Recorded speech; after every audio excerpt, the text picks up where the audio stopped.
ದಾವಣಗೆರೆ ಜಿಲ್ಲೆಯ ಹರಿಹರ ತಾಲೂಕಿನ ಬೇವಿನಹಳ್ಳಿ ಗ್ರಾಮದ ಪುಟ್ಟ ಬಾಲಕಿ ಕುಂಬಳೂರು ಗ್ರಾಮದ ಶ್ರೀ ಬಸವ ಗುರುಕುಲ ಆಂಗ್ಲ ಮಾಧ್ಯಮ ಶಾಲೆಯಲ್ಲಿ ಓದುತ್ತಿರುವ 6 ವರ್ಷದ ಅನ್ವಿತಾ ಎನ್ ಎಂಬ ಪುಟ್ಟ ಬಾಲೆ ಅಗಾಧ ಪ್ರತಿಭೆಯನ್ನ ಹೊಂದಿದ್ದಾಳೆ. ತನ್ನ ವಿಶೇಷ ಪ್ರತಿಭೆಯ ಮೂಲಕ ರಾಷ್ಟ್ರಮಟ್ಟ, ಅಂತಾರಾಷ್ಟ್ರ ಮಟ್ಟದ ಸ್ಪರ್ಧೆಗಳಲ್ಲಿ ಹಲವು ಪ್ರಶಸ್ತಿಗಳು ಮತ್ತು ಪದಕಗಳನ್ನ ಪಡೆದುಕೊಂಡಿದ್ದಾಳೆ.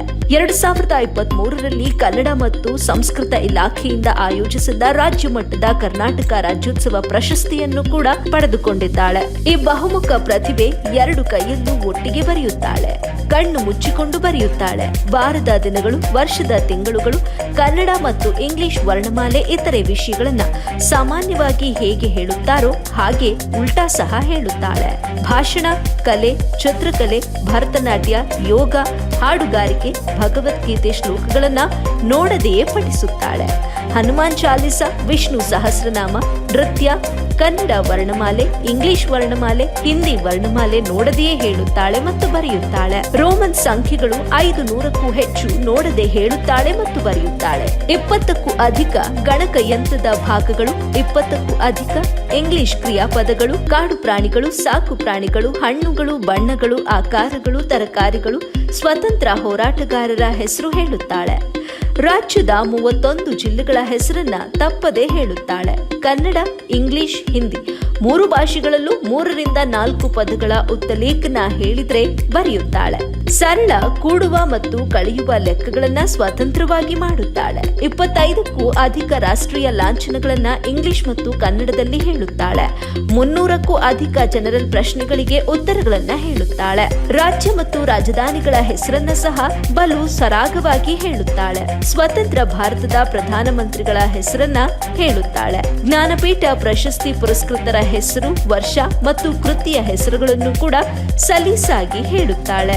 ನೃತ್ಯ, ಭಾಷಣ, ಕಲೆ ಹಾಗೂ ಹಾಡುಗಾರಿಕೆಯಲ್ಲಿ ಮುಂಚೂಣಿಯಲ್ಲಿರುವ ಈಕೆಗೆ ಹಲವು ದೊಡ್ಡ ದೊಡ್ಡ ವೇದಿಕೆಗಳಲ್ಲಿ ಅವಕಾಶ ಕಲ್ಪಿಸಿ ಹಲವು ಗಣ್ಯರು, ರಾಜಕೀಯ ಮುಖಂಡರು ಹಾಗೂ ಸಂಘ ಸಂಸ್ಥೆಗಳು ಸನ್ಮಾನಿಸಿ ಗೌರವಿಸಿದ್ದಾರೆ. ಈ ಮಗುವಿನ ಸಾಧನೆ ಕೇವಲ ಜಿಲ್ಲಾ ಮಟ್ಟಕ್ಕೆ ಮತ್ತು ರಾಜ್ಯ ಮಟ್ಟಕ್ಕೆ ಮಾತ್ರ ಸೀಮಿತವಾಗದೆ ರಾಷ್ಟ್ರ ಮತ್ತು ಅಂತಾರಾಷ್ಟ್ರ ಮಟ್ಟದಲ್ಲಿ ಪ್ರತಿನಿಧಿಸುವಂತೆ ಮಗುವಿನ ಭವಿಷ್ಯ ಉಜ್ವಲವಾಗಲಿ ಎಂದು ಹಾರೈಸೋಣ. ವರದಿ ಸೈಯದ್ ಶಾಮೀರ್, ಎಬಿ ನ್ಯೂಸ್ ಕನ್ನಡ, ಹರಿಹರ. ಕಲಿಯೋಕೆ ಕೋಟಿ ಭಾಷೆ, ಆಡೋಕೆ ಒಂದೇ ಭಾಷೆ, ಕನ್ನಡ ಕನ್ನಡ ಕಸ್ತೂರಿ ಕನ್ನಡ ಎಂದೇಳುತ್ತಾ ಎಲ್ಲರಿಗೂ ಕನ್ನಡ ರಾಜ್ಯೋತ್ಸವ ದಿನಾಚರಣೆಯ ಶುಭಾಶಯಗಳು. ಪ್ರತಿ ವರ್ಷ ನವೆಂಬರ್ 1ರಂದು ಕನ್ನಡ ರಾಜ್ಯೋತ್ಸವ ದಿನಾಚರಣೆಯನ್ನು ಆಚರಿಸುತ್ತೇವೆ.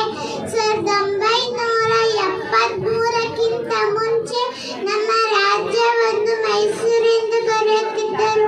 ನಮ್ಮ ರಾಜ್ಯಕ್ಕೆ ಕರ್ನಾಟಕ ಎಂಬ ಹೆಸರು ಹೇಗೆ ಬಂತೆಂದರೆ ಕರು ಪ್ಲಸ್ ನಾಡು, ಕರುನಾಡು. ಕರುನಾಡು ಎಂದರೆ ಕಪ್ಪು ಮಣ್ಣಿನ ನಾಡು. ಕನ್ನಡ ನನ್ನ ಕನಸು, ಕನ್ನಡ ನನ್ನ ಮನಸ್ಸು, ಕನ್ನಡಿಗನೆಂಬ ಹೆಮ್ಮೆ ಸೊಗಸು. ಹಚ್ಚ ಹಸಿರಿನ ಬೆಟ್ಟ ಗುಡ್ಡಗಳ, ನದಿಗಳ ನಾಡು. ಗಂಗಾ ಕದಂಬರು, ಹೊಯ್ಸಳರು ಆಳಿದ ನಾಡು.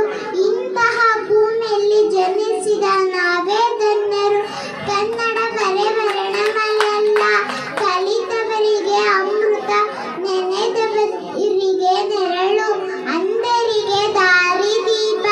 ಅದುವೇ ನಮ್ಮ ಸರಿಗನ್ನಡ, ಅದುವೇ ನಮ್ಮ ಸವಿಗನ್ನಡ ಎಂದು ಹೇಳುತ್ತಾ ಒಂದು ಕಿವಿ ಮಾತು: ಸಾಧನೆ ಇಲ್ಲದೆ ಸತ್ತರೆ ಸಾವಿಗೆ ಅವಮಾನ, ಆದರ್ಶ